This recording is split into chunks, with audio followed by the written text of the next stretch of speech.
Let me now start the face off, but before that I want to quickly cut across to Alwar BJP MP Yogi Balaknath, who led this Akrosh rally today, and Yogi Balaknath now joins me on the broadcast. Yogi Balaknath ji, आज Bharatiya Janata party और विश्व हिंदू परिषद ने आक्रोश rally तो निकाली, लेकिन कांग्रेस ये कह रही है कि आप जनता की आंखों में धूल झोंकने का काम कर रहे हैं, क्योंकि जिस समिति ने इस गौरव पथ का, इस सड़क का के विस्तार का या अवैध घरों को हटाने का निर्णय लिया, उसके अध्यक्ष तो बीजेपी के नेता है, सतीश गोरिया उसके नेता है, तो उनसे पूछिए ये क्यों हुआ।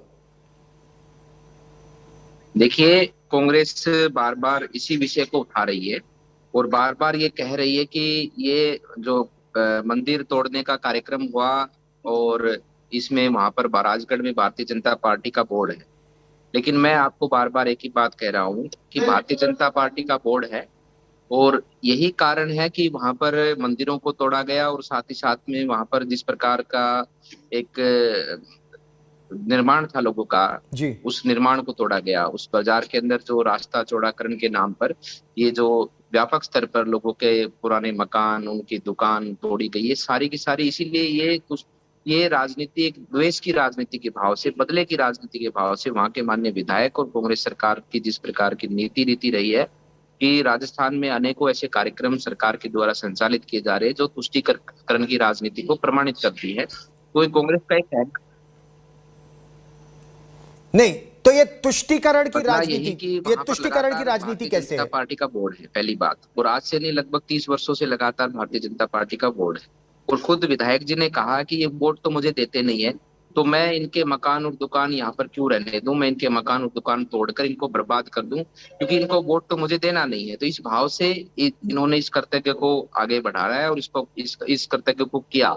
साथ ही साथ जिस प्रकार से आपने हमने सबने सुना है, कहावत है ना कि दूसरे के कंधे पे रखकर बंदूक चलाना, उसी प्रकार से इस मंदिर तोड़ने के का काम इस कांग्रेस सरकार ने बोर्ड के कंधे पर रखकर बंदूक चलाने का काम किया है। बंदूक चलाने वाली ये कांग्रेस है, उसका प्रशासन है, उसके विधायक है और इनकी रीति नीति जो राजस्थान के, ये कैसे कह सकते हैं कि वहां पर भारतीय जनता पार्टी के बोर्ड के द्वारा प्रस्ताव पारित किया।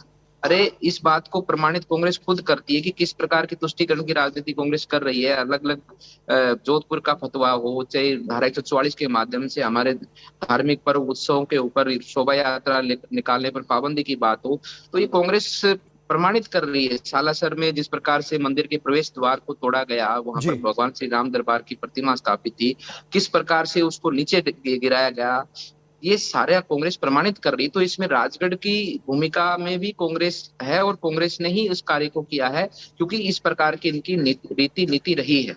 आप इसे तुष्टीकरण की राजनीति कह रहे हैं, आप इसे बदले की भावना से प्रेरित राजनीति कह रहे हैं कांग्रेस की, लेकिन बदले की राजनीति इसे आप किस आधार पर कहते हैं?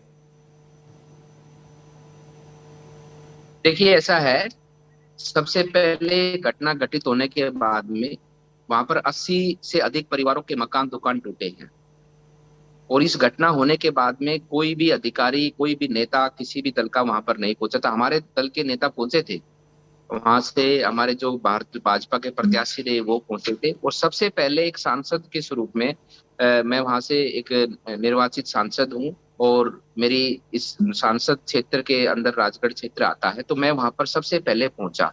जनता अपनी वेदना को मुझसे कह रही थी, जनता अपने दुख को मुझसे कह रही थी और एक जनप्रतिनिधि होने के नाते जनप्रतिनिधि जब जनता के पास जाता है, जब भी कोई घटना ऐसी घटित होती है जहां जनता को बहुत दुख महसूस होता है, तो जनप्रतिनिधि को अपनी वेदना वो कहती है। उसी भाव से जनता ने मुझे अपनी दुख, अपनी वेदना मेरे सामने प्रकट की और उन्होंने अपने अधिकार, जिसके साथ प्रेम होता उसी के साथ में कहा जाता है, तो उन्होंने मेरे प्रेम पूर्वक मुझसे कहा और अपने दुख को मुझसे बताया। कांग्रेस उसको घुमा फिरा के आप सबके सम्मुख पेश कर रही है। जिस प्रकार से कांग्रेस इसको राजगढ़ की घटना को कांग्रेस बार बार वहां पर भारतीय जनता पार्टी का बोर्ड होने का हवाला देती है, लेकिन सब कुछ करने वाली, सब कुछ इसको करवाने वाली इसकी मुख्य सूत्रधार कांग्रेस है।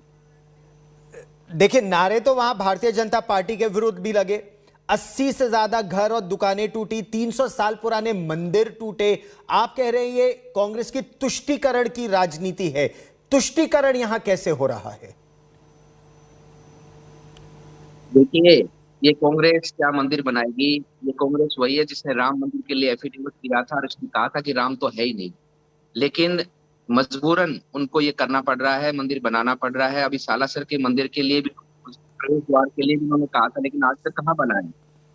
इसने कहा है कि बनेगा, ठीक है बनाएंगे, अच्छी बात है, लेकिन मंदिर तो बनेगा। इसमें सर्व समाज तैयार है मंदिर बनाने के लिए, सनातन धर्मी सब तैयार है। साथ ही साथ जो कांग्रेस कह रही है कि वहां पर बोर्ड का दोष है, तो फिर कांग्रेस सरकार ने वहां पर ईओ को और वहां पर एसडीएम को क्यों बर्खास्त किया? और जब एसडीएम ईओ को बर्खास्त किया, उसके साथ साथ में चेयरमैन की क्या दोस्त थी? उस मीटिंग में तो विधायक भी उपस्थित थे, तो विधायक को क्यों नहीं बर्खास्त किया? विधायक क्या उपस्थित नहीं थे मीटिंग में? और उनकी तो पूरी पूरी भूमिका है। कौन ये व्यक्ति मान लेगा कि सरकार की भूमिका या सरकार की इच्छा शक्ति के बिना जी। कोई एसडीएम इस प्रकार की घटना या ईओ को इस प्रकार की घटना को अंजाम दे देगा? इतने 80 परिवारों को बिल्कुल उजाड़ कर छोड़ देगा? तो विधायक की अनुमति के बिना और सरकार की अनुमति के बिना ये काम कहीं हो ही नहीं सकता। ठीक, तो कांग्रेस एक तरफ कह रही है कि ये जो 300 साल पुराना मंदिर है वो उसको फिर से बनाएंगे। आप कांग्रेस की तुलना मुगल शासनकाल से कर रहे हैं। कांग्रेस इस पर पलटवार अपर करते हुए कह रही है कि बीजेपी के शासन में भी 100 से अधिक मंदिर निर्माण के नाम पर या विस्तार के नाम पर हटाए गए। उनमें से कितनों का जीर्णोद्धार हुआ आपके समय में? मैं तो इस सरकार को कहने लग जाऊं, ये मुगल शासक की सरकार है, ना कि यहाँ पर राजस्थान में कांग्रेस की सरकार, क्योंकि झूठ की सरकार है।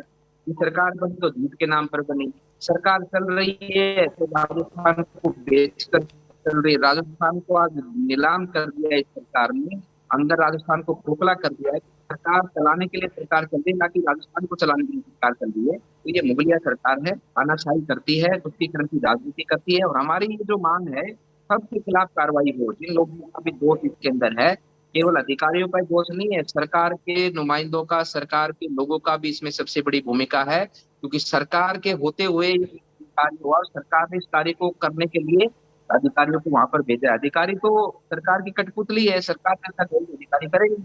तो इस सरकार को भी इसकी भी जवाबदेही तय होनी चाहिए। साथ ही साथ में ठीक। सरकार को अपने पद से त्यागपत्र भी देना चाहिए।